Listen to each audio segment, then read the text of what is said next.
സമയം എന്ന് പറയുന്ന പ്രതിഭാസം തന്നെ മനുഷ്യന്റെ മരണത്തിലേക്കുള്ള എണ്ണിത്തിട്ടപ്പെടുത്തലാണ്. നമ്മുടെയെല്ലാം അവസാന നിമിഷം നിർണയിച്ചു കഴിഞ്ഞ സംഗതിയാണ്.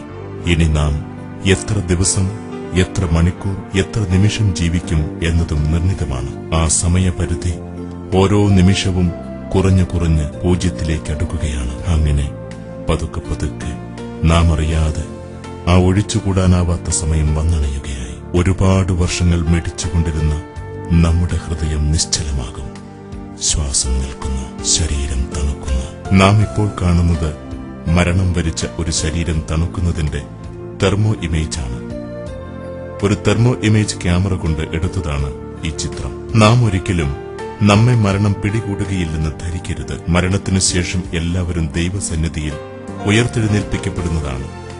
അന്ന് ഓരോരുത്തരും താൻ ചെയ്ത പ്രവർത്തനങ്ങൾക്ക് ദൈവത്തിന്റെ മുമ്പിൽ കണക്കു ബോധിപ്പിക്കേണ്ടി വരും. ഈ ലോക ജീവിതത്തിൽ ദൈവത്തിൽ ആത്മാർത്ഥമായി വിശ്വസിക്കുകയും അവന് പൂർണ്ണമായും വഴിപ്പെടുകയും സമർപ്പിക്കുകയും സമസൃഷ്ടികൾക്കിടയിൽ നന്മയോടെ വർത്തിക്കുകയും വന്നുപോയ തെറ്റുകുറ്റങ്ങൾക്ക് ദൈവത്തോട് പാപമോചനം അർത്ഥിക്കുകയും ചെയ്ത് ദൈവത്തിന്റെ തൃപ്തി മാത്രം കാക്ഷിച്ച് ജീവിക്കുന്നവർക്ക് മരണാനന്തരം മോക്ഷവും സ്വർഗലോകത്തിൽ നിത്യജീവിതവും ലഭിക്കുന്നു.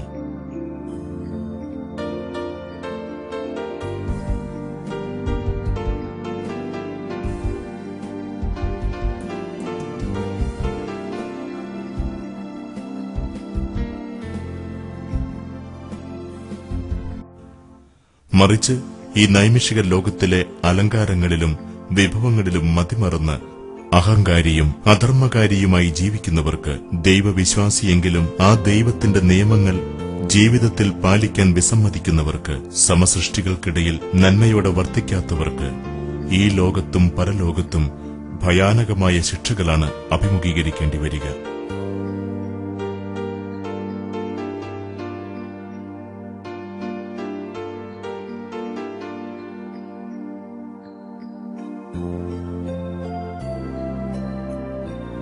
ഇതാണ് സത്യം.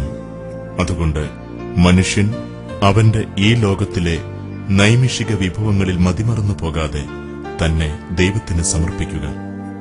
മനുഷ്യനെ സൃഷ്ടിക്കുകയും അവന് അതുല്യമായ അസംഖ്യം അനുഗ്രഹങ്ങൾ ചൊരിഞ്ഞു നൽകുകയും ചെയ്ത ദൈവത്തിന് നന്ദിയുള്ളവരായി ജീവിക്കുക.